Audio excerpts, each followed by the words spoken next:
The MPC Live 3 has some really great note and chord modes that work great with the built-in instrument plugins like the keyboards and the synths, but it also has some built-in chord progressions, so you can just kind of hit buttons and create a really interesting chord progression very quickly and easily. And on top of that, it's got a great arpeggiator built in with a ton of different settings that you can use with those chords and chord progressions. So let's check all that out by creating a new track, and we'll do plugin, and we're going to go ahead and pull up a piano plugin. We'll do the Fabric piano. And you'll notice by default, you just get this major scale, which is useful. You could do some interesting stuff with this. But there's a lot more we can do with the note mode. So let's go ahead and hit the notes button, and this will pull up the note mode. So we can see here that it's set to C major. We can go ahead and change it to any other key that we want. We can also change the scale. So that's a major scale. We could go to a minor scale. And you'll notice that it highlights the roots. The red notes are the root notes. It's also got harmonic minor.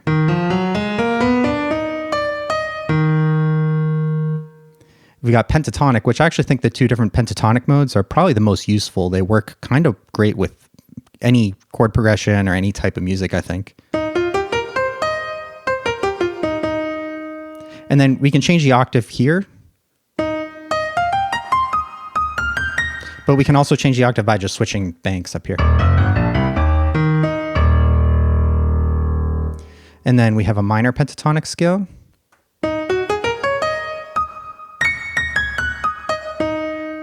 And then we get into some more exotic scales. These are actually modes. They're modes of the major scale, which I won't get into too much because I don't think they're super useful for most people. But modes are just the major scale, but starting on a different note, essentially. So Dorian's starting on the second. That's the third note. And these are all the different modes. And then there's some more exotic scales after that. We've got a blues scale, which is similar to a minor pentatonic, but we get a little in-between note. That's the extra note on top of minor pentatonic. Flamenco. Gypsy. Pretty weird one. Hungarian gypsy. Again, Persian, pretty weird stuff, but you know, maybe useful for some people, but probably not the most useful stuff here. Major bebop. Whole tone. But I think the pentatonic stuff is probably the most useful as far as the scales go. But where this really starts to get interesting is when we switch from notes over to chords. So once we go to chords, we've got the same root and the same scale options, but now we can play an entire chord with just one pad. So I'll go ahead and go back to the major scale. I think that's probably a good way to demo this. And 1, 3, 5, that's just a basic triad.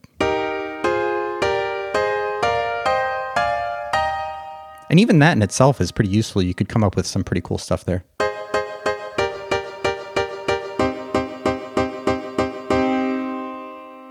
But we can also just change the chord. Instead of 1, 3, 5, we can do these. This is a 1, 4, 5. It's more of like a sus kind of sound.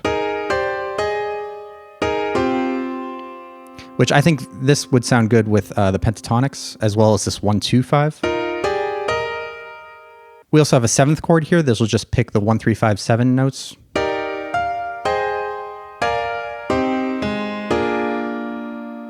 And you'll notice it does something interesting. If you have one chord selected, and then you play another chord with similar notes, it won't repeat all the notes in the chord. It'll only play the note that's outside of the chord that's already being played. So you can do some kind of cool, interesting stuff with that.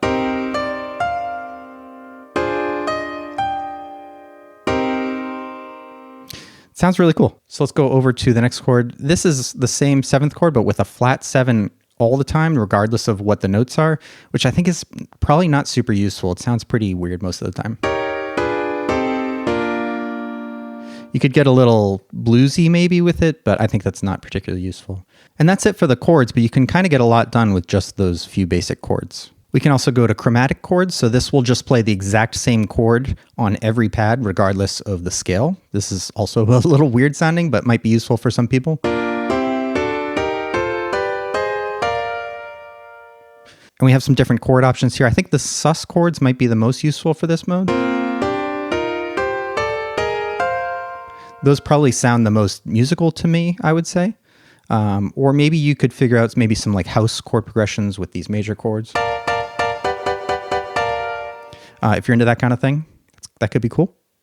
We've got minor chords, augmented, diminished, and that's it for these chromatic chords. I don't think the chromatic chords are as useful as the chord mode personally, but where this gets really interesting to me is the progressions. So let's go over to the chord progressions. So now we've got our roots, and we don't have a scale choice, but we do have these chord progression choices, and there's quite a few of them. So these are the categories: ballad, dance, gospel, jazz, and pop. And each category has quite a few different options here. We can also pick the root for this chord progression. So if we wanted to go up to F, and you'll see it lays out just a bunch of different chords within this key. And the way it works is these are generally good chord progressions going across the rows, so those 4 chords, but we can kind of mix them up and play whatever we want. So they sound something like this.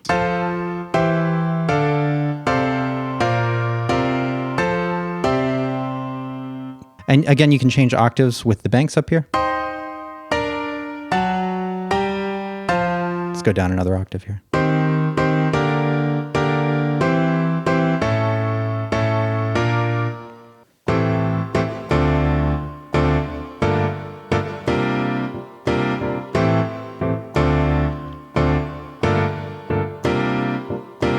Let's hop over to some of the dance progressions. These ones are pretty cool, actually.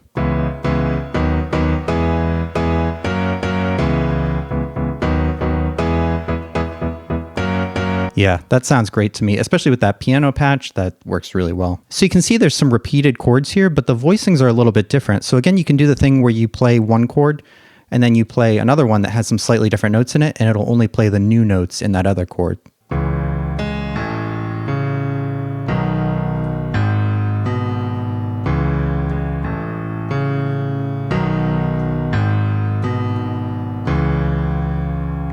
Pretty cool stuff. It makes it pretty easy to come up with an interesting keyboard part. It's really cool. Let's go ahead and go over to the gospel progressions. And I'm going to go ahead and change the instrument too, just to get a variety here. So let's go to the electric piano instead and hear what that sounds like.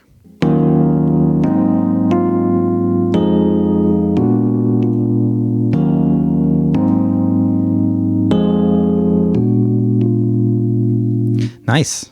Nice. That sounds really good. Yeah, I think this might sound good an octave or 2 up as well, and it changes the vibe as well too. So let's go up an octave.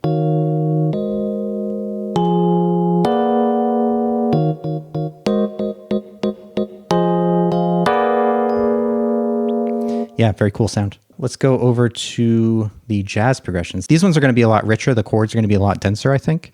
Let's hear what they sound like.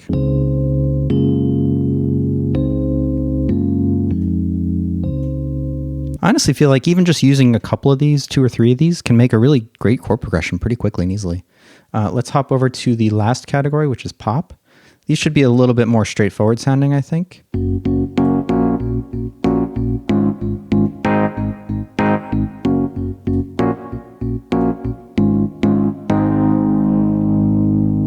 Yeah, still pretty cool sounding. Maybe they'd sound good with a different instrument. Let's pull up, let's do, I think there's an organ. Let's see what they sound like with an organ.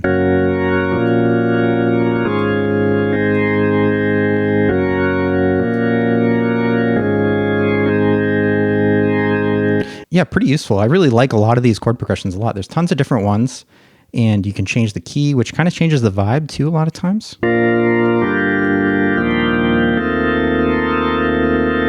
So there's a lot to experiment with. You can really do quite a bit with just some pads instead of having to actually plug in a MIDI keyboard, though you can also plug in a MIDI keyboard and do actual keyboard stuff too. But it's nice just to have these options within the box that we can just pull up and mess with and create something from nothing pretty quickly and easily. There's also this custom mode, which I haven't really used much, but basically you can set custom notes to the individual keys, which I haven't dug into much yet, but it's cool to have it. It could be useful for something. And then the last thing I want to dive into is the arpeggiator, which is really cool. So I'm going to go back over into the note mode, and I'm going to set this to pentatonic. And then from there, I can actually just start using the arpeggiator right away if I want. So if I hit one note and then I hold down the note repeat, it'll automatically start using the arpeggiator.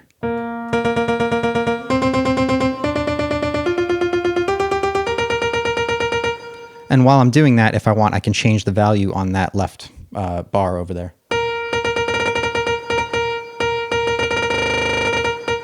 And then you can also just leave it on by either double clicking it or hit shift, and that'll latch it. And you can play multiple notes too, so it'll arpeggiate through the multiple notes.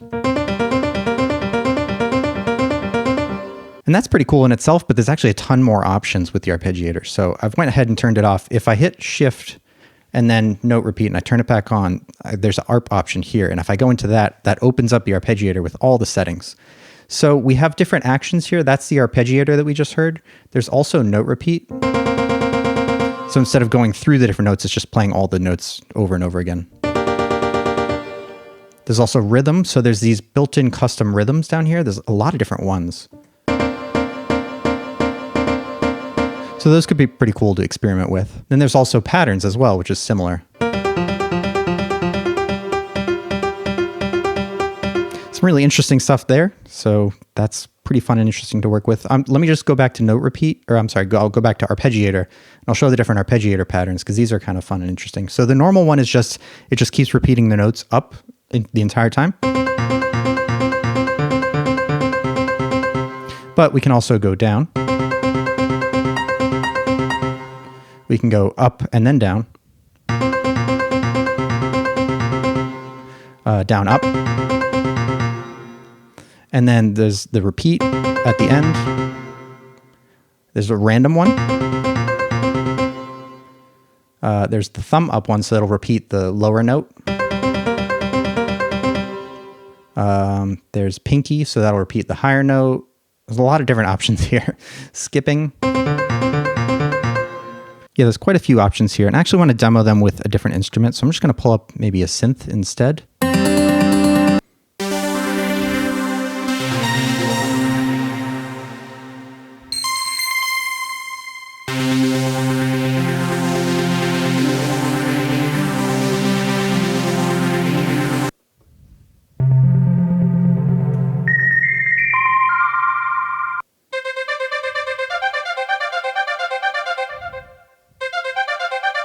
Yeah, that sounds cool. So you can see when you start using the different instruments in combination with the progressions and the arpeggiator, like there's some pretty cool stuff here. Let me go back into the arpeggiator. Let's check out some of the other settings down here. So we have some probability options. We have some modifiers for the mod wheel. So you could use the touch strip to change some of the different options down here. This is actually quite a bit to dive into, which is pretty cool.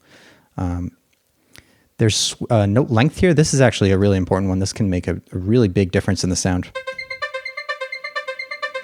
Something like that versus is a much different sound. And then swing can play a big part in the sound too.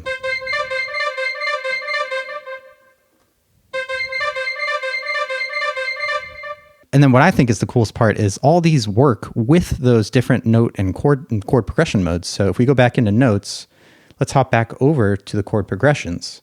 This is where it gets kind of really fun and interesting to me, is it'll arpeggiate through these different chords and chord progressions.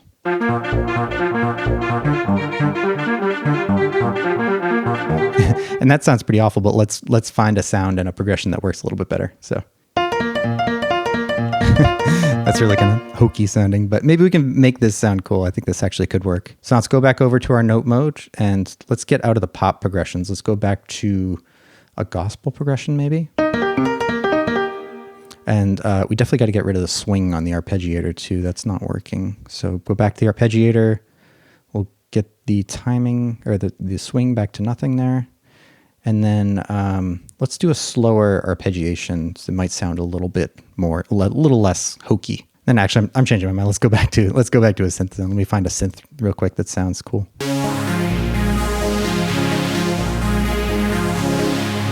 Okay, cool. That might work. And then let's try let's find like a minor chord progression here. Let's see.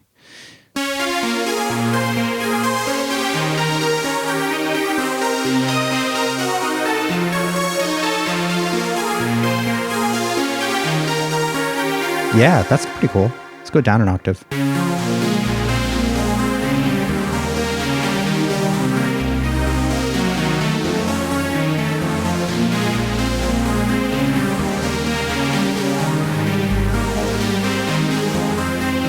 Yeah, Yeah, that really works. That sounds cool. So I think the combination of all these different note modes and chord progressions, along with the arpeggiator, and all those different virtual instruments, which I'll go into in another video, there's a lot of really good virtual instruments. It's a really interesting, creative kind of playground that you can create an interesting bass for a song or a track or a beat pretty quickly and easily without anything other than this one individual device. And that's something that's kind of hard to say about samplers. A lot of samplers, you really lean heavily on samples. You can't really do this more instrument-based MIDI stuff. So that combination of having the really powerful sampler along with these virtual instruments and the different chords and progressions, it just leads to a lot of creative possibilities. So if you found this useful, please consider liking and subscribing. It would really help me out a lot. And I'll catch you next time. Later.